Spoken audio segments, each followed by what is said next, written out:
ಅಮೂಲ್ಯ ಅವರ ಒಂದು ಕರಿಯರ್ ನೋಡುವಾಗ ಆಲ್ಮೋಸ್ಟ್ 12 ಇಯರ್ಸ್ ಇವಾಗ ಕಂಪ್ಲೀಟ್ ಆಗಿದೆ. ಸೊ ಹೇಗೆ ಅನ್ಸುತ್ತೆ ಹಿಂದೆ ತಿರುಗಿ ನೋಡುವಾಗ? ನೀವೊಂದು ಇಂಡಸ್ಟ್ರಿಗೆ ಬಂದಾಗ್ಲಿಂದ ನಾನು ಯಾವತ್ತೂ ಅಯ್ಯೋ ನನ್ನ ಕೆಲಸ ಸಿಗ್ತಿಲ್ವಲ್ಲ ಅನ್ನೋದಿಲ್ಲ. ಎಲ್ಲಿ ತನಕ ನನ್ಗೆ ಇಲ್ಲಿ ಒಂದು ಕೆಲಸ ಸಿಗುತ್ತೋ ಅಲ್ಲಿ ತನಕ ನಾನು ಖುಷಿಯಿಂದ ಮಾಡ್ಕೊಂಡು ಹೋಗೋದಕ್ಕೆ ಇಷ್ಟಪಡ್ತೀನಿ. ಕಮಲಿ ಆದ್ರಿ, ಗೌರಿ ಆದ್ರಿ, ಈಗ ಮಹಾಲಕ್ಷ್ಮಿ ಆಗ್ತಿದ್ದೀರಾ. ಸೊ ಸೀರಿಯಲ್ಸ್ ಯಾವತ್ತು ನಿಮಗೆ ಮೋನೋಟೋನಸ್ ಅಂತ ಅನ್ಸಿಲ್ವಾ? ಈಗ ಫಾರ್ ಎಕ್ಸಾಂಪಲ್ ನೀವೊಂದು ಕಾರ್ಪೊರೇಟ್ ಅಂತ ಅನ್ಕೊಳ್ಳಿ, ನೀವು ಅದೇ ಕೆಲಸ ಮಾಡ್ತೀರಾ, ನಿಮ್ಗೆ ಯಾವುದೇ ಥರ ಬೋರ್ ಆಗಲ್ಲ ಅಲ್ವಾ? ರಿಯಲ್ ಲೈಫಲ್ಲಿ ಯಾವಾಗ ಅಮೂಲ್ಯ ಗೌಡ ಅವರು ಮದುವೆ ಆಗ್ತಾರೆ ಅಂತ? ಮದ್ವೆ ಆದ್ಮೇಲೆ ತವ್ರ ಮನೆಯಿಂದ ಡಿಟ್ಯಾಚ್ ಆಗಕ್ ಇಷ್ಟ ಇರುತ್ತೆ. ಯಾವತ್ತಿದ್ರೂ ಆ ತವ್ರ ಮನೆ ಮೇಲೆ ಒಂದು ಪ್ರೀತಿ ಇದ್ದೇ ಇರುತ್ತೆ. ಅದಕ್ಕೆ ಸಾಥ್ ಕೊಡುವಂತ ಗಂಡ ಸಿಕ್ಕಿದಾಗ ಯಾಕೆ ಹಿರಿತೆರೆಯಲ್ಲಿ ಜಾಸ್ತಿ ನೀವು ಟ್ರೈ ಮಾಡ್ತಾ ಇಲ್ಲ ಅಂತ? ನಾನು ತುಂಬಾ ಫ್ರಾಂಕ್ ಆಗಿ ಆನ್ಸರ್ ಮಾಡ್ಬೇಕು ಅಂದ್ರೆ ತುಂಬಾ ಕಷ್ಟ ಇದೆ. ತಾಯಿಯವರು ನಿಮ್ಮ ಒಂದು ಜರ್ನಿಯನ್ನು ಈಗ ನೋಡಿರ್ತಿದ್ರು, ಎಷ್ಟು ಖುಷಿ ಪಡ್ತಿದ್ರು ಹೇಗೆ? ನಾನು ಆನ್ ಸ್ಕ್ರೀನ್ ಬರ್ಬೇಕನ್ನೋದಾಗಿರ್ಬೋದು, ನಾನು ಒಂದು ಸೀರಿಯಲ್ ಅನ್ನು ಹೀರೋಯಿನ್ ಆಗಿ ಮಾಡ್ಬೇಕು ಅನ್ನೋದಾಗಿರ್ಬೋದು, ನನಗಿಂತ ಹೆಚ್ಚಾಗಿ ನನ್ನ ಅಮ್ಮಂಗಿದ್ದೀನಿ. ಮತ್ತೊಂದ್ಸಲ ಬಿಗ್ ಬಾಸ್ ಆಪರ್ಚುನಿಟಿ ಬಂದ್ರೆ ಅಮೂಲ್ಯ ಅವರು ಅದನ್ನ ತಗೊಳ್ತಾರ, ರೆಡಿ ಇದಾರ? ನಮಸ್ಕಾರ ಸ್ನೇಹಿತರೆ, ವಿಶ್ವವಾಣಿ ಟಿವಿ ಸ್ಪೆಷಲ್ನ ಈ ಒಂದು ವಿಶೇಷ ಕಿರುತೆರೆ ಸೆಗ್ಮೆಂಟಿಗೆ ಸ್ವಾಗತ. ನಾನು ಸುಜಯ್ ರಾಜ್. ಸ್ನೇಹಿತರೆ, ಕಮಲಿ ಮತ್ತು ಗೌರಿ ಧಾರಾವಾಹಿಗಳ ಮೂಲಕ ಕನ್ನಡಿಗರ ಮನ ಗೆದ್ದಿರುವಂತಹ ನಟಿ ಅಮೂಲ್ಯ ಗೌಡ ಅವರು ಮತ್ತೊಂದು ಸಲ ಕನ್ನಡ ಪ್ರೇಕ್ಷಕರಿಗೆ ಮನರಂಜನೆ ಕೊಡಲಿಕ್ಕೆ ಸಜ್ಜಾಗಿದ್ದಾರೆ. ಸನ್ ಉದಯ ವಾಹಿನಿಯಲ್ಲಿ ಪ್ರಸಾರವಾಗಲಿರುವಂತಹ ಮಹಾಲಕ್ಷ್ಮಿ ಮದುವೆ ಧಾರಾವಾಹಿಯಲ್ಲಿ ಅವರು ಫಿಮೇಲ್ ಲೀಡ್ ಆಗಿ ಕಾಣಿಸ್ಕೊಳ್ತಾ ಇದ್ದಾರೆ. ಸದ್ಯಕ್ಕೆ ಈ ಒಂದು ಧಾರಾವಾಹಿ ಬಗ್ಗೆ ಮಾತಾಡಲಿಕ್ಕೆ ಅವರೇ ನಮ್ಮ ಜೊತೆಗಿದ್ದಾರೆ. ಮಾತಾಡಿಸ್ತಾ ಹೋಗೋಣ ಬನ್ನಿ. ಅಮೂಲ್ಯ ಅವರೇ, ಫಸ್ಟ್ಲಿ ಕಂಗ್ರ್ಯಾಚುಲೇಷನ್ಸ್, ಮತ್ತೊಂದು ಸಲ ಕನ್ನಡಕ್ಕೆ ವಾಪಸ್ ಬಂದಿದ್ದೀರಾ, ಕನ್ನಡ ಕಿರುತೆರೆಗೆ.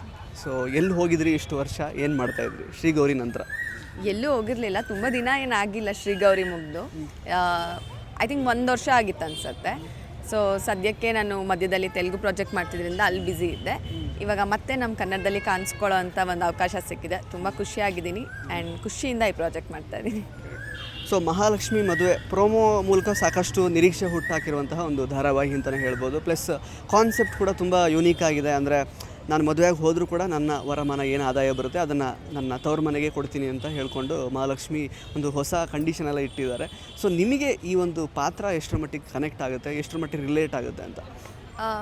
ಅಂದರೆ ಒಂದು ಹುಡುಗಿಯಾಗಿ, ಅಂದರೆ ಒಂದು ಹೆಣ್ಮಕ್ಳಿಗೆ ಇದು ತುಂಬ ಕನೆಕ್ಟ್ ಆಗುವಂಥ ಪಾತ್ರ. ಇದುವರೆಗೂ ನೀವು ನೋಡಿದ್ದೀರಾ, ಅಂದರೆ ಕಾಂಟ್ರಾಕ್ಟ್ ಮದುವೆ ಆಗಿರ್ಬೋದು, ತುಂಬ ಕಾನ್ಸೆಪ್ಟ್ಗಳು ಬಂದಿದೆ. ಬಟ್ ಆದರೆ ಈ ಒಂದು ಕಾನ್ಸೆಪ್ಟ್ ನಾನು ಇದುವರೆಗೂ ನನ್ನ ಪ್ರಕಾರ ನಾನು ಎಲ್ಲೂ ನೋಡಿರಲಿಲ್ಲ. ಈ ಕತೆ ಕೇಳಿದಾಗಲೂ ನಂಗೆ ತುಂಬಾ ಖುಷಿ ಆಯಿತು. ಯಾಕಂದರೆ ಹೆಣ್ಮಕ್ಳಿಗೆ ಯಾವಾಗಲೂ ಹೇಗೆ ಅಂದರೆ ಮದುವೆ ಆದಮೇಲೆ ತವ್ರ ಮನೆಯಿಂದ ಡಿಟ್ಯಾಚ್ ಆಗೋಕ್ಕೆ ಇಷ್ಟ ಇರಲ್ಲ. ಯಾವತ್ತಿದ್ರೂ ಆ ತವ್ರ ಮನೆ ಮೇಲೆ ಒಂದು ಪ್ರೀತಿ ಇದ್ದೇ ಇರುತ್ತೆ. ಸೊ ಬಟ್ ಈಗಿನ ಜನ್ರೇಷನ್ ಏನಾಗಿದೆ, ಇವಾಗ ಅಂತಲ್ಲ, ತುಂಬ ಆವಾಗ್ಲಿಂದನೂ ಹೇಗಿದೆ ಅಂತಂದರೆ ಮದುವೆ ಆಗಿ ಹೋದ ತಕ್ಷಣ ಅವಳು ಗಂಡನ ಮನೆಗೆ ಸೀಮಿತ. ಓಕೆ, ಅಂದರೆ ತವ್ರ ಮನೆಗೆ ಏನು ಅವಳಿಗೂ ಕನೆಕ್ಷನ್ ಅಷ್ಟಕ್ಕಷ್ಟೇ ತಪ್ಪೋಗುತ್ತೆ ಅನ್ನೋ ಥರ. ಬಟ್ ತುಂಬ ಮನೆಗಳಲ್ಲಿ ಏನಿದೆ ಅಂದರೆ ಬರೀ ಹೆಣ್ಮಕ್ಳು ಇರೋ ಮನೆಯಲ್ಲಿ ಅಮ್ಮಂದಿರು ಒಂಟಿಯಾಗಿ ಹೋಗ್ತಾರೆ, ಪೇರೆಂಟ್ಸ್ ಒಂಟಿಯಾಗಿ ಹೋಗ್ತಾರೆ. ಸೊ ಈ ಒಂದು ಸೀರಿಯಲಲ್ಲಿ ಒಂದು ಒಳ್ಳೆ ಮೆಸೇಜ್ ಇದೆ. ಅಂದರೆ ಮದುವೆ ಆದೋದ ತಕ್ಷಣ ತವ್ರ ಮನೆಯಿಂದ ಡಿಟ್ಯಾಚ್ ಅಂತಲ್ಲ, ನೀವು ಆವಾಗಲೂ ತಾಯಿ ಮನೆಗೆ ಹೆಲ್ಪ್ ಮಾಡ್ಬೋದು. ಹೆಲ್ಪ್ ಮಾಡೋವಂಥ, ಅಂದರೆ ಅದಕ್ಕೆ ಸಾಥ್ ಕೊಡುವಂಥ ಗಂಡ ಸಿಕ್ಕಿದಾಗ ನಿಜವಾಗ್ಲೂ ಆ ಥರ ಒಂದು ತಾಯಿ ಮನೆನ ನೋಡ್ಕೋಬೋದು ಮದುವೆ ಆಗೋದ್ಮೇಲೂ ಅನ್ನೋ ಒಂದು ಒಳ್ಳೆ ಮೆಸೇಜ್ ಇದೆ ಆ್ಯಕ್ಚುಲಿ.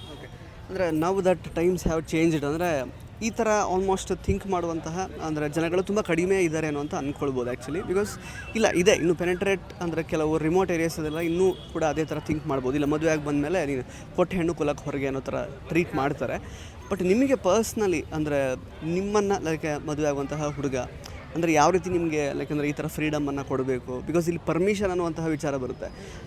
ಅಂದರೆ ಪರ್ಮಿಷನ್ ಅನ್ನೋದು ಬರಬಾರ್ದಲ್ಲ, because it should be like mutual ಒಂದು ರೆಸ್ಪೆಕ್ಟ್ ಥರ. ಅದು ಓಕೆ, ನೀವು ನಮ್ಮ ಮನೆಯವರೇ ಅನ್ನೋ ಥರ ಟ್ರೀಟ್ ಮಾಡಬೇಕಾಗುತ್ತೆ, ಹುಡುಗಿ ಮನೆಯವ್ರನ್ನೂ ಕೂಡ. ಸೊ ನಿಮ್ಮ ಥಾಟ್ ಏನಿದ್ರ ಬಗ್ಗೆ ಅಂತ? ಇಲ್ಲ, ನಾನು ಆ್ಯಕ್ಚುಲಿ ಪ್ರೋಮೋ ಬಂದಾಗ ನಾನು ಕೆಲವೊಂದು ಕಮೆಂಟ್ಸ್ ಕೂಡ ನೋಡಿದೆ. ಅದರಲ್ಲೂ ಕೆಲವರು ಹಾಕಿದ್ರು, ಅಂದರೆ ಪರ್ಮಿಷನ್ ತಗೊಳ್ಳೋ ಅಂಥದ್ದೇನಿದೆ ಗಂಡನಿಂದ, ಅದು ಅಗೇನ್ ಅಂದರೆ ಯಾಕೆ ಹೆಣ್ಮಕ್ಳು ಪರ್ಮಿಷನ್ ತೊಗೊಬೇಕು, ಅದು ಅವಳ ಇಚ್ಛೆ ಅಲ್ವಾ, ಅವಳು ಇಷ್ಟ ಅಲ್ವಾ ಅನ್ನೋದು. ಅಲ್ಲಿ ಪರ್ಮಿಷನ್ ಅನ್ನೋದು ಬರಲ್ಲ, ಇಟ್ಸ್ ಲೈಕ್ ಮ್ಯೂಚುವಲ್ ರೆಸ್ಪೆಕ್ಟ್. ಅಂದರೆ ಇವಾಗ ಅವರಿಗೂ ಕೆಲವೊಂದು ಎಕ್ಸ್ಪೆಕ್ಟೇಷನ್ಸ್ ಇರ್ಬೋದು, ಇಲ್ಲಾಂದರೆ ಅವರಿಗೂ ತಪ್ಪಲ್ಲ. ಅಂದರೆ ಗಂಡನ ಮನೆಯಲ್ಲಿ ಬರೋ ಹೆಣ್ಮಗುವಿಂದ ಅಂದರೆ ಈಗ ಅವಳ ಸಂಬಳನ ಎಕ್ಸ್ಪೆಕ್ಟ್ ಮಾಡೋದು, ಅಂದರೆ ಒಂದು ಮನೆ ಅಂತ ಬಂದಾಗ ಆಬ್ವಿಯಸ್ಲಿ ಖರ್ಚುಗಳನ್ನ ಇವಾಗ ಅವ್ರಿಗೆ ಎಕ್ಸ್ಪೆಕ್ಟೇಷನ್ ಇರೋದು ತಪ್ಪಲ್ಲ. ಬಟ್ ಈಗ ಮ್ಯೂಚುವಲ್ ರೆಸ್ಪೆಕ್ಟ್, ಮದುವೆ ಆಗೋಕ್ಕಿಂತ ಮುಂಚೆನೇ ಒಂದು ಅಂದರೆ ಹುಡುಗನ ಜೊತೆ ಮಾತಾಡ್ಕೊಂಡ್ಬಿಟ್ರೆ, ಅಂದರೆ ನೋಡಿ ನನಗೆ ಈ ಥರ ನಮ್ಮ ಮನೇಲಿ ಈ ಥರ ಒಂದು ಸಿಚುಯೇಷನ್ ಇದೆ, ನಿಮ್ಗೆ ಒಪ್ಪಿಗೆ ಇದ್ದರೆ ನಾವು ಇದನ್ನು ಮುಂದುವರ್ಸೋಣ, ಮುಂದೆ ಯಾವುದೇ ಥರ ಒಂದು ಪ್ರಾಬ್ಲಮ್ ಬರಲ್ಲ ಅನ್ನೋದು. ನಾನು ಅದನ್ನು ಪರ್ಮಿಷನ್ ಅಂತ ತೊಗೊಳ್ಳಲ್ಲ, ನಾನು ಲೈಕ್ ಮೊದಲೇ ಹೇಳೋದು, ಅಂದರೆ ತಿಳಿಸೋದು, ಮ್ಯೂಚುವಲ್ ರೆಸ್ಪೆಕ್ಟ್ ಅಂತ ಕರಿತೀನಿ ಅದನ್ನು. ಎಸ್. ಸೊ ಇನ್ನು ಅಮೂಲ್ಯ ಅವರ ಒಂದು ಕರಿಯರ್ ನೋಡುವಾಗ ಆಲ್ಮೋಸ್ಟ್ 12 ಇಯರ್ಸ್ ಇವಾಗ ಕಂಪ್ಲೀಟ್ ಆಗಿದೆ. 2014 ನೀವು ಸ್ವಾತಿ ಮುತ್ತು ಮೂಲಕ ಧಾರಾವಾಹಿ ಮೂಲಕ ಕಿರುತೆರೆಗೆ ಎಂಟ್ರಿ ಕೊಟ್ರಿ. So almost 12 years of journey. So ಹೇಗೆ ಅನಿಸುತ್ತೆ ಹಿಂದೆ ತಿರುಗಿ ನೋಡುವಾಗ? ನಿಜ ಹೇಳಬೇಕು ಅಂದರೆ ಸ್ವಾತಿ ಮುತ್ತು ಅಲ್ಲ ನಾನು ಫಸ್ಟ್ ಎಂಟ್ರಿ ಕೊಟ್ಟಿದ್ದು, ಇದೇ ನಮ್ಮ ಸಣ್ಣ ಉದಯ ಕಡೆಯಿಂದ ಶ್ರೀನಾಥ್ ಸರ್ದು ಒಂದು ಸೀರಿಯಲ್ ಬರ್ತಾಯಿತ್ತು, ಅನುರಾಗ ಸಂಗಮ ಅಂತ. ಸೊ ಅಲ್ಲಿ ನನಗೆ ಶ್ರೀನಾಥ್ ಸರ್ ಮಗಳಾಗಿ ಮಾಡುವಂಥ ಒಂದು ಅವಕಾಶ ಸಿಕ್ಕಿತ್ತು, ಚಿಕ್ಕವಳಿದ್ದೆ ಆವಾಗ. ಸೊ ಅಗೈನ್ ತುಂಬ ಲಾಂಗ್ ಗ್ಯಾಪ್ ಆದಮೇಲೆ, ಅದಾದಮೇಲೆ ಅರಮನೆ ಕೂಡ ನಾನು ಉದಯಲ್ಲೇ ಮಾಡಿದ್ದು. ಸೊ ಲಾಂಗ್ ಗ್ಯಾಪ್ ಆದಮೇಲೆ ಅಗೇನ್ ನಾನು ಮತ್ತೆ ಉದಯಕ್ಕೆ ಬಂದಿದ್ದೀನಿ. ಇದು ಹೇಗೆ ಅಂದರೆ ಎಲ್ಲಿ ಒಂದು ಜರ್ನಿನ ಸ್ಟಾರ್ಟ್ ಮಾಡಿದೆ ನಾನು, ಅಗೇನ್ ವಾಪಸ್ ಅಲ್ಲಿಗೆ ಬಂದಿದ್ದೀನಿ. ತುಂಬ ಖುಷಿ ಆಗ್ತಾಯಿದೆ ಮತ್ತೆ ಉದಯಲ್ಲಿ ನಾನು ವರ್ಕ್ ಮಾಡ್ತಿರೋದು. ತುಂಬ ಖುಷಿಯಾಗಿದ್ದೀನಿ ಅಷ್ಟೇ. ಸೊ ಕಮಲಿ ಆದ್ರಿ, ಗೌರಿ ಆದ್ರಿ, ಈಗ ಮಹಾಲಕ್ಷ್ಮಿ ಆಗ್ತಿದ್ದೀರಾ. ಸೊ ಸೀರಿಯಲ್ಸ್ ಯಾವತ್ತೂ ನಿಮಗೆ ಮೋನೋಟನಸ್ ಅಂತ ಅನಿಸಿಲ್ವಾ? ಅಥವಾ ಎಷ್ಟು ಎಂಜಾಯ್ ಮಾಡ್ತಾಯಿದ್ದೀರಾ ಇದನ್ನು? ಆಲ್ಮೋಸ್ಟ್ 12 ಇಯರ್ಸಿಂದ ಮಾಡ್ತಿದ್ದೀರಾ. ಸೊ ಹೇಗೆ ಅನ್ನಿಸ್ತಾ ಇದೆ ಅಂತ? ಇಲ್ಲ, ನಾನು ಯಾವಾಗಲೂ ಅದನ್ನೇ ಹೇಳ್ತೀನಿ. ಅಂದರೆ ತುಂಬ ಜನ ಕೇಳಿದಾಗ ನಿಮಗೆ ಅಂದರೆ ಬೋರ್ ಆಗಲ್ವಾ, ಎಷ್ಟು ಇದನ್ನೇ ಮಾಡ್ತಿರ್ತೀರ? ಆ್ಯಂಡ್ ಕೆಲವೊಂದು ಟೈಮ್ ಏನಾಗುತ್ತೆ, ಎಲ್ಲ ಸೀರಿಯಲಲ್ಲೂ ಈಗ ಮದುವೆ ಆದಮೇಲೆ ಸೇಮ್ ಸೀನ್ಸ್ಗಳು ಬರುತ್ತೆ. ಅದೇ ಒಂದು ಅಂದರೆ ಒಂದು ಹೆಣ್ಮಗು ಅಂತ ಬಂದಾಗ ಒಂದು ಲೀಡ್ ಕ್ಯಾರೆಕ್ಟರ್ಗೆ ಅದೇ ಸೀನ್ಸ್ಗಳು ತುಂಬ ಸಲ ರಿಪೀಟ್ ಆಗಿರುತ್ತೆ, ಬೋರ್ ಆಗಲ್ವಾ ಅಂತ. ನನಗೆ ಯಾವಾಗಲೂ ಅದೇನೋ ಅಂದರೆ ಒಂದು ಮನೆ ಥರ ಫೀಲ್ ಆಗುತ್ತೆ ನನಗೆ. ಈ ಅಂದರೆ ನಮ್ಮ ಸ್ಮಾಲ್ ಸ್ಕ್ರೀನ್ ನನಗೆ ಒಂಥರ ತುಂಬ ಖುಷಿ ಕೊಡುತ್ತೆ. ಅಂದರೆ ಇವಾಗ ಈಗ ಫಾರ್ ಎಕ್ಸಾಂಪಲ್ ನೀವೊಂದು ಕಾರ್ಪೊರೇಟ್ ಅಂತ ಅಂದ್ಕೊಂಡು ನೀವು ಅದೇ ಕೆಲಸ ಮಾಡ್ತೀರಾ, ನಿಮ್ಗೆ ಯಾವುದೇ ಥರ ಬೋರ್ ಆಗಲ್ಲ ಅಲ್ವಾ? ಅಂದರೆ ನಿಮಗೂ ಖುಷಿಯಿಂದ ಮಾಡ್ಬೇಕಾದ್ರೆ ಯಾವ ಕೆಲಸನೂ ಬೋರ್ ಆಗಲ್ಲ ಅಂತ ಅಂದ್ಕೊಂಡು ನಾನು ಯಾವತ್ತೂ ತುಂಬ ಖುಷಿಯಿಂದ ಈ ಒಂದು ಪ್ರೊಫೆಷನ್ನ ಮಾಡ್ತಿರೋದ್ರಿಂದ ನನಗೆ ಯಾವತ್ತೂ ಬೋರ್ ಆಗಿಲ್ಲ. ಸೊ ಈಗ ತೆಲುಗು ಕಿರುತೆರೆಯಲ್ಲೂ ಕೂಡ ನೀವು ಅಂದರೆ ಆ್ಯಕ್ಟ್ ಮಾಡ್ತಿದ್ದೀರಾ. ಸೊ ಅಲ್ಲೂ ವರ್ಕ್ ಮಾಡ್ತಿದ್ದೀರಾ. ಹಿಂಗೆ ಅನಿಸುತ್ತೆ ಡಿಫ್ರೆನ್ಸ್? ಅಲ್ಲೂ 2 ಸೀರಿಯಲ್, ಈಗ 2ನೇ ಸೀರಿಯಲ್ ಆಗ್ತಾ ಉಂಟು. ಸೊ ಇವಾಗ ಇದು ಆಗ್ತಾ ಇರೋದು ಕನ್ನಡ ಆ್ಯಂಡ್ ತೆಲುಗು ಎರಡು ಹೇಗೆ ಬ್ಯಾಲೆನ್ಸ್ ಮಾಡ್ತಿದ್ದೀರಾ? ಮತ್ತು ಡಿಫ್ರೆನ್ಸ್ ಅಂದರೆ ಎಷ್ಟು ಎಂಜಾಯ್ ಮಾಡ್ತಾಯಿದ್ದೀರಾ 2 ಡಿಫ್ರೆನ್ಸ್ನ ಅಂತ?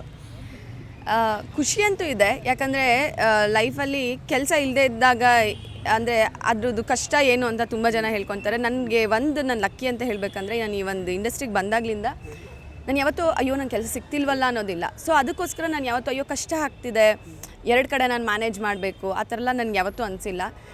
ಎಲ್ಲಿ ತನಕ ನನಗಿಲ್ಲಿ ಒಂದು ಕೆಲಸ ಸಿಗುತ್ತೋ ಅಲ್ಲಿ ತನಕ ನಾನು ಖುಷಿಯಿಂದ ಮಾಡ್ಕೊಂಡು ಹೋಗೋದಕ್ಕೆ ಇಷ್ಟಪಡ್ತೀನಿ. ಆ್ಯಂಡ್ ತೆಲುಗು ಕನ್ನಡ ನನಗನ್ಸೋ ಪ್ರಕಾರ ತುಂಬ ಡಿಫ್ರೆನ್ಸ್ ಇಲ್ಲ ಅಂತ ಅನಿಸುತ್ತೆ. ಎಲ್ಲೇ ಹೋದರೂ ಆ್ಯಕ್ಟರ್ಸ್ಗೆ ಕೊನೆಗೆ ನಾವು ಹೋಗಿ ತೆರೆ ಮುಂದೆ ಆ್ಯಕ್ಟ್ ಮಾಡ್ತೀವಿ. ಸೊ ಪ್ರತಿದಿನ ಹೋಗ್ತೀನಿ, ಖುಷಿಯಾಗಿ ಕೆಲಸ ಮಾಡ್ತೀನಿ ಅಷ್ಟೇ. ಅದಲ್ಲಾಗಿರ್ಬೋದು, ಇಲ್ಲಾಗಿರ್ಬೋದು. ಹೌದು, ಅಂದರೆ ಕೆಲವೊಂದು ಟೈಮ್ ಹೆಕ್ಟಿಕ್ ಇರುತ್ತೆ, ಯಾಕಂದರೆ ಹೋಲ್ ಮಂತ್ ನಾವು ವರ್ಕ್ ಮಾಡೋದ್ರಿಂದ ಹೆಕ್ಟಿಕ್ ಅನಿಸುತ್ತೆ. ಬಟ್ ಯಾವಾಗ ನಾನು ಅಗೇನೆ ಹೇಳಿದೆ, ಕೈ ತುಂಬ ಕೆಲಸ ಇದೆ ಅಂತ ಅಂದಾಗ ಖುಷಿನೂ ಕೊಡುತ್ತೆ. ಆ ಎಲ್ಲ ಒಂದು ಏನು ಆ ಟೈಮಲ್ಲಿ ಸುಸ್ತಾಗ್ತಿರುತ್ತೆ ಅದೆಲ್ಲ ಮರೆಸ್ಬಿಡುತ್ತೆ. ಸೊ ಆಲ್ಮೋಸ್ಟ್ ನೀವು ಮಾಡಿರುವಂತಹ ಎಲ್ಲ ಧಾರಾವಾಹಿಗಳಲ್ಲೂ ನಿಮ್ಮ ಪಾತ್ರಕ್ಕೆ ಮದುವೆ ಆಗಿರುತ್ತೆ. ಸೊ ರಿಯಲ್ ಲೈಫಲ್ಲಿ ಯಾವಾಗ ಅಮೂಲ್ಯ ಗೌಡ ಅವರು ಮದುವೆ ಆಗ್ತಾರೆ ಅಂತ? ಸೊ ನಾನು ಈಗ ತಾನೇ ಹೇಳಿದೆ, ಕೈ ತುಂಬ ಕೆಲಸ ಇದೆ, ಫಸ್ಟ್ ಅದನ್ನು ಮಾಡ್ಕೊಂಡು ಹೋಗೋಣ ಅಂತ. ಸೊ ಇದೆಲ್ಲ ಮುಗೀಲಿ, ಅಂದರೆ ಕೆಲಸ ಮುಗೀಲಿ ಅಂತ ನಾನು ಹೇಳ್ತಾ ಇಲ್ಲ, ಸದ್ಯಕ್ಕೆ ವರ್ಕ್ ಮೇಲೆ ಫೋಕಸ್ ಮಾಡೋಣ ಅನ್ನೋದು. ಸೊ ಆಗೋಣ, ನಮ್ಮ ಜೊತೆನೇ ಇರ್ತಾರೆ, ಎಲ್ಲೂ ಹೋಗಲ್ಲ. ಅವ್ರಿಗೆ ತಿಳಿಸ್ದೆ ಅಂತೂ ನಾನು ಮದುವೆ ಆಗಲ್ಲ. ಸೊ ಖಂಡಿತವಾಗ್ಲೂ ಆಗ್ತೀನಿ.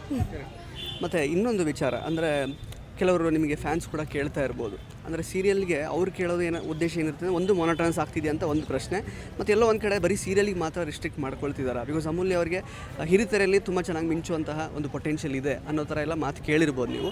ಯಾಕೆ ಹಿರಿತೆರೆಯಲ್ಲಿ ಜಾಸ್ತಿ ನೀವು ಟ್ರೈ ಮಾಡ್ತಾ ಇಲ್ಲ ಅಂತ? ನಾನು ತುಂಬ ಫ್ರ್ಯಾಂಕಾಗಿ ಆನ್ಸರ್ ಮಾಡಬೇಕು ಅಂದರೆ, ಕೆಲವೊಂದು ಕಡೆ ನಾನು ಇದನ್ನು ಹೇಳಿದ್ದೀನಿ. ಈಗ ಮೂವೀಸಲ್ಲಿ ಆಫರ್ ಬಂದಿಲ್ಲ ಅಂತಲ್ಲ, ಅಥವಾ ನನಗೆ ಇಂಟ್ರೆಸ್ಟ್ ಇರಲಿಲ್ಲ ಅನ್ನೋದಲ್ಲ. ನನಗೆ ಈ ಸೀರಿಯಲ್ ಅನ್ನೋದು ಯಾವಾಗಲೂ ಹೇಗೆ ಅಂತಂದರೆ, ಈಗ ನಾನು ಟು ಬಿ ಫ್ರ್ಯಾಂಕ್ ಹೇಳಿದ್ರೆ ನಾನು ಮಿಡಲ್ ಕ್ಲಾಸ್ ಫ್ಯಾಮಿಲಿಂದನೇ ನಾವು ಬರೋದು.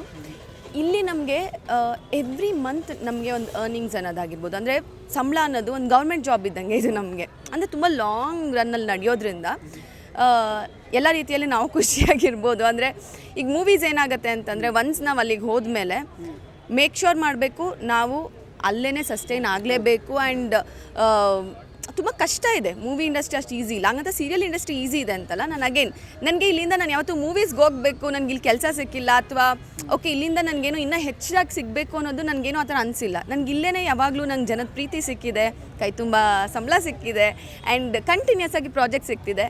ಸೊ ಯಾಕೆ ನಾನು ಇಲ್ಲೇ ಖುಷಿಯಾಗಿದ್ದೀನಿ. ಕರೆಕ್ಟ್, ಅಂದರೆ ಆ ಥಾಟ್ ನಂಗೆ ಅರ್ಥ ಆಯಿತು. ಬಟ್ ವೈಡರ್ ಆಡಿಯನ್ಸ್ಗೆ ರೀಚ್ ಆಗುವ ಪೊಟೆನ್ಷಿಯಲ್ ಇದ್ದರೂ ಕೂಡ ಎಲ್ಲೋ ಒಂದು ಕಡೆ ನಿಮ್ಮನ್ನು ನೀವು ರಿಸ್ಟ್ರಿಕ್ಟ್ ಮಾಡ್ಕೊಳ್ತಿದ್ದೀರಾ ಅಂತ ಅನ್ಸಲ್ವಾ ನಿಮಗೆ ಆ ಥರ? ಇಲ್ಲ ರೆಸ್ಟ್ರಿಕ್ಟ್ ಮಾಡ್ಕೋತಿದ್ದೀನಿ ಅಂತ ನನಗೆ ಅನಿಸಿಲ್ಲ. ಯಾಕಂದರೆ ನಾನು ಅಗೇನ್ ಹೇಳ್ದಂಗೆ ನನಗೆ ಒಂದು ಥಾಟು ಇದೆ. ನಾವು ಎಲ್ಲೇ ಹೋದರೂ ಅಂದರೆ ನಾವು ಆ ಮಟ್ಟಕ್ಕೆ ರೀಚ್ ಆಗ್ತೀವ, ಆ ಒಂದು ನಂಬಿಕೆ ಇದೆಯಾ ಹೋಗಬೇಕು. ನಂಗೆ ನಂಬಿಕೆ ಇಲ್ಲ ಅನ್ನೋದಕ್ಕಿಂತ ಅಗೇನ್ ಅಂದರೆ ನಾವು ಇವಾಗ ಬ್ರೆಡ್ ಆ್ಯಂಡ್ ಬಟರ್ ಅದು ಕೂಡ ನೋಡಲೇಬೇಕಾಗತ್ತೆ. ಸೊ ಇಲ್ಲಿ ನಾವು ತುಂಬ ಸೇಫ್ ಅನ್ನೋ ಥರ ಫೀಲ್ ಆಗ್ತೀವಿ. ಸೊ ನಾನು ನಿಜ ಹೇಳಬೇಕು ಅಂದರೆ ನನ್ನ ರೀಸನ್ ಅದೇ. ಅಮೂಲ್ಯ ಅವರೇ, ಈಗ ತಾಯಿಯವರು ನಿಮ್ಮ ಒಂದು ಜರ್ನಿಯನ್ನು ಈಗ ನೋಡಿರ್ತಿದ್ರೆ, ಅವ್ರು ಇವಾಗ ಇರ್ತಾ ಇದ್ದಿದ್ರೆ ಎಷ್ಟು ಖುಷಿ ಪಟ್ಟಿರೋರು ಹೇಗೆ ಅಂತ? ಖಂಡಿತವಾಗ್ಲೂ ತುಂಬಾ ಖುಷಿ ಪಡ್ತಿದ್ರು. ಯಾಕಂದರೆ ಯಾವತ್ತಿದ್ರೂ ನಾನು ಅಂದರೆ ನಾನು ಆನ್ ಸ್ಕ್ರೀನ್ ಬರಬೇಕು ಅನ್ನೋದಾಗಿರ್ಬೋದು, ನಾನು ಒಂದು ಸೀರಿಯಲಲ್ಲಿ ಹೀರೋಯಿನ್ ಆಗಿ ಮಾಡಬೇಕು ಅನ್ನೋದಾಗಿರ್ಬೋದು, ನನಗಿಂತ ಹೆಚ್ಚಾಗಿ ನನ್ನ ಅಮ್ಮಂಗಿದ್ದಿದ್ದು ಇದ್ದಿದ್ರೆ ನಿಜವಾಗ್ಲೂ ತುಂಬ ಖುಷಿ ಪಡ್ತಾಯಿದ್ರು. ಯಾಕಂದರೆ ನಾನು ಆಗಲೇ ಹೇಳ್ದಂಗೆ ಒಂದಾದ್ಮೇಲೆ ಒಂದು ಪ್ರಾಜೆಕ್ಟ್ಸ್ಗಳು, ಅದು ತುಂಬ ಒಳ್ಳೊಳ್ಳೆ ಪ್ರಾಜೆಕ್ಟ್ಸ್ಗಳು ಬರ್ತಾಯಿದೆ, ತುಂಬ ಒಳ್ಳೊಳ್ಳೆ ಟೀಮ್ ಜೊತೆ ವರ್ಕ್ ಮಾಡುವಂಥ ಒಂದು ಅವಕಾಶ ಸಿಗ್ತಾಯಿದೆ. ನಿಜವಾಗ್ಲೂ ತುಂಬ ಖಂಡಿತವಾಗ್ಲೂ ತುಂಬ ಖುಷಿ ಪಟ್ಟಿರೋರು. ಸೊ ಮಹಾಲಕ್ಷ್ಮಿ ಮದುವೆ ಜೂನ್ 1ನೇ ತಾರೀಕಿಂದ ಉದಯ ವಾಹಿನಿಯಲ್ಲಿ ಅಂದರೆ ಸಣ್ಣ ಉದಯದಲ್ಲಿ ಆ್ಯಕ್ಚುಲಿ ಪ್ರಸಾರವಾಗಲಿಕ್ಕಿದೆ ಸಂಜೆ 6ವರೆಗೆ, ಮಂಡೇ ಟು ಸ್ಯಾಟರ್ಡೆ. ಏನೆಲ್ಲ ಎಕ್ಸ್ಪೆಕ್ಟೇಷನ್ಸ್ ಇಟ್ಕೊಂಡು ಈ ಧಾರಾವಾಹಿನ ಪ್ರೇಕ್ಷಕರು ನೋಡ್ಬೋದು? ಇದು ಎಷ್ಟು ಡಿಫ್ರೆಂಟ್ ಆಗಿರುತ್ತೆ ನೀವು ಈ ಹಿಂದೆ ಮಾಡಿದ ಎಲ್ಲ ಧಾರಾವಾಹಿಗಳಿಗಿಂತ? ಆಗಲೇ ನಾನು ಹೇಳ್ದಂಗೆ ಖಂಡಿತವಾಗ್ಲೂ ಇಲ್ಲೊಂದು ಮೆಸೇಜ್ ಅಂತೂ ಇದೆ.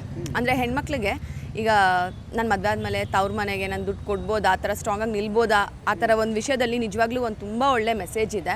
ಆ್ಯಂಡ್ ನನಗೆ ಈ ಸೀರಿಯಲ್ಲು ತುಂಬ ಕನೆಕ್ಟ್ ಆಗೋದು ಯಾಕೆ ಅಂತಂದರೆ, ಇದು ನೀವು ಎಪಿಸೋಡ್ಸ್ ನೋಡಿದ್ರೆ ನಿಮಗೆ ಅಂದರೆ ಗೊತ್ತಾಗುತ್ತೆ ಮುಂದೆ ಪ್ರತಿದಿನ ನಿಮ್ಮ ಮನೇಲಿ ಏನು ನಡೆಯುತ್ತೆ. ಅಂದರೆ ಈಗ ಒಂದು ಮದುವೆ ಆಗೋಕ್ಕಿಂತ ಮುಂಚೆ ಆಗಿರ್ಬೋದು, ಮದುವೆ ಆದಮೇಲೆ ಆಗಿರ್ಬೋದು, ಎಲ್ಲೂ ಓವರ್ ಡ್ರಾಮಾ ಅಂತ ಆಗಿರ್ಬೋದು, ಅಥವಾ ಈಗ ನಾವು ಕೆಲವೊಂದು ಕಡೆ ಜನಕ್ಕೆ ಅದು ಇಷ್ಟ ಆಗುತ್ತೆ, ಅಂದರೆ ವಿಲ್ಲನ್ ಅವಳು ಏನೋ ಇದು ಮಾಡ್ತಾಳೆ ಇನ್ನೊಂದು ಮಾಡ್ತಾಳೆ. ಆ್ಯಕ್ಚುಲಿ ಈ ಸೀರಿಯಲಲ್ಲಿ ಹಂಗಿಲ್ಲ. ಪ್ರತಿದಿನ ನಿಮ್ಮ ಮನೇಲಿ ಏನು ನಡೆಯುತ್ತೆ ತುಂಬ ನ್ಯಾಚುರಲ್ ಆಗಿ. ಅಂದರೆ ಈಗ ಅಲ್ಲಿ ಒಂದು ಜಗಳ ಬಂದರೂ ನಮ್ಮ ಮನೇಲಿ ಏನು ನಾರ್ಮಲಾಗಿ ಜಗಳ ಬರುತ್ತೆ ಅದೇ ರೀತಿ ಇದೆ ಈ ಸೀರಿಯಲ್ ಕೂಡ. ಸೊ ಐ ಥಿಂಕ್ ಜನಕ್ಕೆ ಕುತ್ಕೊಂಡು ನೋಡಬೇಕಾದ್ರೆ ಎಲ್ಲೂ ತುಂಬ ಅತಿ ಅಂತಲೂ ಅನಿಸಲ್ಲ, ತುಂಬ ಕಮ್ಮಿ ಅಂತಲೂ ಅನಿಸಲ್ಲ ಅಂತ ಅನ್ಕೋತೀನಿ. ನಮ್ಮ ಮನೇಲಿ ಏನು ನಡೀತಿದೆ ಅದನ್ನೇ ನಾವು ನೋಡ್ತಿದ್ದೀವಿ ಅನ್ನೋ ಥರ ಫೀಲ್ ಆಗುತ್ತೆ. ಅಕ್ಕಪಕ್ಕದ ಮನೆಯವ್ರ ಸ್ಟೋರಿ ಬಗ್ಗೆ ನಾವೇನು ಮಾತಾಡ್ತೀವಿ ಈ ಸೀರಿಯಲ್ ನೋಡಿದಾಗ ಐ ಥಿಂಕ್ ಜನ ಮಾತಾಡಿದ್ರೆ ಅದೇ ರೀತಿ ಮಾತಾಡ್ತಾರೆ ಅಂತ ಅನ್ಕೋತೀನಿ. ಸೊ ಒಂದು ಒಳ್ಳೆ ಎಂಟರ್ಟೈನ್ಮೆಂಟ್ ಸಿಗುತ್ತೆ ಅಂತ ಹೇಳೋಕ್ಕೆ ಇಷ್ಟಪಡ್ತೀನಿ. So mail lead is A new Qamar actually. So ಅವ್ರ ಜೊತೆಗೆ ವರ್ಕ್ ಮಾಡ್ತಿರೋ ಎಕ್ಸ್ಪೀರಿಯೆನ್ಸು ಪ್ಲಸ್ ಆ ಪಾತ್ರಕ್ಕಿರುವಂತಹ ಕ್ಯಾರೆಕ್ಟರಲ್ಲಿ ನಿಮ್ಮ ರಿಯಲ್ ಲೈಫ್ ಹುಡುಗನಲ್ಲಿ ಇರುವಂತಹ ಕ್ಯಾರೆಕ್ಟರ್ ಏನಾದರೂ ಮ್ಯಾಚಿಂಗ್ ಆಗುತ್ತಾ ಹೇಗೆ ಅಂತ? ಆ ರೀತಿ ಬರ್ಕೊಂಡಿದ್ದಾರೆ ಪಾತ್ರನ, ಮೇಲ್ ಕ್ಯಾರೆಕ್ಟರ್ನ ಹೇಗೆ ಅಂತ? ಒಂದು ನನ್ನ ಆಪೋಸಿಟ್ ಮಾಡ್ತಿರೋರು ಭರತ್ ಅಂತ. ನಿಜವಾಗ್ಲೂ ನಿಮಗೆ ನೋಡಿದ್ರೆ ಮುಂದಿನ ದಿನಗಳು ಗೊತ್ತಾಗುತ್ತೆ ಅವ್ರು ಯಾವುದೇ ಕಾರಣಕ್ಕೂ ಹೊಸಬ್ರು ಅಂತ ಅನ್ಸಲ್ಲ. ಇದಕ್ಕಿಂತ ಹಿಂದೆ ಕೂಡ ಅವ್ರು ಪ್ರಾಜೆಕ್ಟ್ಸ್ ಮಾಡಿದ್ದಾರೆ ಆ್ಯಕ್ಚುಲಿ. ನನಗೆ ಯಾವತ್ತೂ ಅವ್ರು ಹೊಸಬ್ರು ಅನ್ನೋ ಥರ ಫೀಲ್ ಆಗಿಲ್ಲ. ಈ ಕ್ಯಾರೆಕ್ಟರ್ಗೆ ಏನು ಬೇಕು ಅದನ್ನು ತುಂಬ ಚೆನ್ನಾಗಿ ಕೊಡ್ತಾ ಇದ್ದಾರೆ. ಆ್ಯಂಡ್ ಎಸ್ಪೆಷಲಿ ನಮ್ಮ ಡೈರೆಕ್ಟರ್ ಶಿವು ಸರ್ ಅದನ್ನು ತುಂಬ ಚೆನ್ನಾಗಿ ತೊಗೊಂಡು ಹೋಗ್ತಿದ್ದಾರೆ ಸೀರಿಯಲ್ನ. ಆ್ಯಂಡ್ ಕ್ಯಾರೆಕ್ಟರ್ಲಿ ನನಗೆ ಪರ್ಸ್ನಲಿ ಬರೋ ಅಂಥದ್ದು ಅಂತಂದರೆ ಈಗ ನಾವು ಯಾವುದೇ ಹುಡುಗಿ ಆಗಿರ್ಬೋದು, ಹುಡುಗ ಆದವರು ಸಪೋರ್ಟಿವ್ ಇರಬೇಕು ಅಂತ ಎಕ್ಸ್ಪೆಕ್ಟ್ ಮಾಡ್ತಾರೆ. ಸೊ ಇವರು ಅಂದರೆ ತಾಯಿ ಮನೆಗೆ ನೀನು ಸಂಬಳ ಕೊಟ್ಟರು ಪರವಾಗಿಲ್ಲ ಅನ್ನೋಷ್ಟು ಸಪೋರ್ಟಿವ್ ಹುಡುಗ ಸಿಕ್ಕಿದಾಗ ಯಾವ ಹುಡುಗಿಗೆ ತಾನೇ ಬೇಡ ಅಂತ ಅನ್ಸುತ್ತೆ. ಸೊ ಕೊನೆ ಪ್ರಶ್ನೆ, ಮತ್ತೊಂದು ಸಲ ಬಿಗ್ ಬಾಸ್ ಆಪರ್ಚುನಿಟಿ ಬಂದರೆ ಅಮೂಲ್ಯ ಅವರು ಅದನ್ನು ತಗೊಳ್ತಾರಾ, ರೆಡಿ ಇದ್ದಾರಾ ತಗೊಳ್ಳೋದಕ್ಕೆ? ಬಿಕಾಸ್ ಈಗಂತೂ ನೆಕ್ಸ್ಟ್ ಲೆವೆಲ್ ಅಂದರೆ ಪಾಪ್ಯುಲಾರಿಟಿ ಗೈನ್ ಮಾಡಿದೆ ಸೀಸನ್ 12 ಆದಮೇಲಂತೂ. ಸೊ ಏನು ಥಾಟ್ಸ್ ಇದೆ ಅದ್ರ ಬಗ್ಗೆ ಅಂತ? ಒಂದು ಬಿಗ್ ಬಾಸ್ ನನ್ನ ಜರ್ನಿ ಏನಿತ್ತು ಸೀಸನ್ 9ಅಲ್ಲಿ ನಾನು ತುಂಬ ಖುಷಿ ಪಟ್ಟಿದ್ದೀನಿ. ನನಗೆ ಯಾವುದೇ ಥರ ರಿಗ್ರೆಟ್ಸ್ ಇಲ್ಲ. ಓಕೆ ನಾನು ಆ ಸೀಸನ್ಗೆ ಹೋದೆ, ಇನ್ಯಾವುದೋ ಸೀಸನ್ಗೆ ಹೋಗಬೇಕಿತ್ತು, ಅಥವಾ ಈಗ ತುಂಬ ಪಾಪ್ಯುಲಾರಿಟಿ ಬರ್ತಿದೆ ಅನ್ನೋದಕ್ಕೋಸ್ಕರ ಈಗ ಹೋಗಬೇಕಿತ್ತು ಅನ್ನೋದೇನು ನನಗೆ ಆ ಥರ ಯಾವತ್ತೂ ಅನಿಸಿಲ್ಲ. ಆಬ್ವಿಯಸ್ಲಿ ಇವಾಗ ಸೋಷಿಯಲ್ ಮೀಡಿಯಾ ಬೂಮ್ ಇರೋದ್ರಿಂದ ಆಗ ಸ್ವಲ್ಪ ಕಡಿಮೆ ಇತ್ತು, ಇವಾಗ ತುಂಬ ಜಾಸ್ತಿ ಆಗಿದೆ. ನನ್ನ ಸೀಸನ್ ನನಗೆ ತುಂಬ ಖುಷಿ ಕೊಟ್ಟಿದೆ. ಮುಂದೆ ಬಂದರೆ ಅಂದರೆ ಗೊತ್ತಿಲ್ಲ, ಅಂದರೆ ಮೇ ಬಿ ಆ ಟೈಮಲ್ಲಿ ನನಗೆ ಆ ಸೀಸನ್ಗೆ ಹೋಗಬೇಕು ಅಂತ ಅನಿಸಿದ್ರೆ, ಆ ಥರ ಏನಾದ್ರು ಆಪರ್ಚುನಿಟಿ ಬಂದರೆ ಆ ಟೈಮಿಗೆ ನಾನು ಫ್ರೀ ಇದ್ದರೆ ಹೋಗ್ಬೋದೇನೋ, ಇಲ್ಲ ಅಂತಂದರೆ ನನ್ನ ಸೀಸನ್ಗೆ ನಾನು ಖುಷಿಯಾಗಿದ್ದೀನಿ ಅಂತ ಹೋಗ್ದೇನೋ ಇರ್ಬೋದು. ಆ್ಯಂಡ್ ನಾನು ನಿಮಗೂ ತುಂಬ ಥ್ಯಾಂಕ್ಸ್ ಹೇಳೋದಕ್ಕೆ ಇಷ್ಟಪಡ್ತೀನಿ ವಿಶ್ವವಾಣಿ ಅವ್ರ ಕಡೆಯಿಂದ. ಅಂದರೆ ನಮ್ಮ ಸೀರಿಯಲ್ಗೆ ಇಷ್ಟೊಂದು ಸಪೋರ್ಟ್ ಮಾಡ್ತಿದ್ದೀರಾ. ಸೊ ಆಬ್ವಿಯಸ್ಲಿ ಈ ಸಪೋರ್ಟ್ ತುಂಬ ನಮಗೆ ಬೇಕಾಗಿರೋ ಅಂಥದ್ದು. Thank you so much Vishwavani team ಅವರಿಗೆ. ಆ್ಯಂಡ್ ಜನಗಳಿಗೂ ಅಷ್ಟೇ, ನಾಳೆ ಜೂನ್ 1ರಿಂದ ನಮ್ಮ ಸೀರಿಯಲ್ ಬರ್ತಾಯಿದೆ. ಖಂಡಿತವಾಗ್ಲೂ ನೋಡಿ, ನಿಮ್ಗಂತೂ ನಾವು ಡಿಸಪಾಯಿಂಟ್ ಮಾಡಲ್ಲ ಯಾವುದೇ ರೀತಿ ಆಗಿರ್ಬೋದು. ಇಷ್ಟು ದಿನ ನನಗೆ ಎಲ್ಲ ಪ್ರಾಜೆಕ್ಟ್ಸ್ಗಳಿಗೂ ಹೇಗೆ ಸಪೋರ್ಟ್ ಕೊಟ್ಟಿದ್ದೀರಾ, ನಿಮ್ಮ ಪ್ರೀತಿ ಕೊಟ್ಟಿದ್ದೀರಾ, ಆ ಪ್ರೀತಿ ಈ ಒಂದು ಪ್ರಾಜೆಕ್ಟ್ ಮೇಲೂ ಇರಲಿ ಅಂತ ಕೇಳ್ಕೊತೀನಿ. ಆ್ಯಂಡ್ ನಿಮ್ಗೆ ಯಾವುದೇ ಥರ ಡಿಸಪಾಯಿಂಟ್ ಮಾಡಲ್ಲ ಅನ್ನೋದು ನನ್ನ ಮಾತು. ಸಣ್ಣೋದಯದಲ್ಲಿ ಸೋಮವಾರದಿಂದ ಶನಿವಾರದವರೆಗೂ ಸಂಜೆ 6:30ಕ್ಕೆ ನಮ್ಮ ಮಹಾಲಕ್ಷ್ಮಿ ಮದುವೆ ಟೀಮ್ ನಿಮ್ಮ ಮನೆಗೆ ಬರ್ತಾ ಇದ್ದೀವಿ. ಮಿಸ್ ಮಾಡಿದೆ ನೋಡಿ. ಸೊ ಸ್ನೇಹಿತರೆ, ಇದಾಗಿತ್ತು ನಟಿ ಅಮೂಲ್ಯ ಗೌಡ ಅವರ ಮಾತುಗಳು. ಸನ್ ಉದಯ ವಾಹಿನಿಯಲ್ಲಿ ಇದೇ ಜೂನ್ 1ನೇ ತಾರೀಕಿಂದ ಸಂಜೆ 6:30ಗೆ ಮಹಾಲಕ್ಷ್ಮಿ ಮದುವೆ ಧಾರಾವಾಹಿ ಪ್ರಸಾರವಾಗುತ್ತೆ. ದಯವಿಟ್ಟು ಈ ಧಾರಾವಾಹಿನ ಸನ್ ಉದಯ ವಾಹಿನಿಯಲ್ಲೇ ನೋಡಿ. ಧನ್ಯವಾದಗಳು. ಇಂಟ್ರೆಸ್ಟಿಂಗ್ ಮತ್ತು ಇನ್ಫಾರ್ಮೇಟಿವ್ ವಿಡಿಯೋಗಳನ್ನು ಮಿಸ್ ಮಾಡ್ಕೋಬೇಡಿ. ಈಗಲೇ ಸಬ್ಸ್ಕ್ರೈಬ್ ಮಾಡಿ.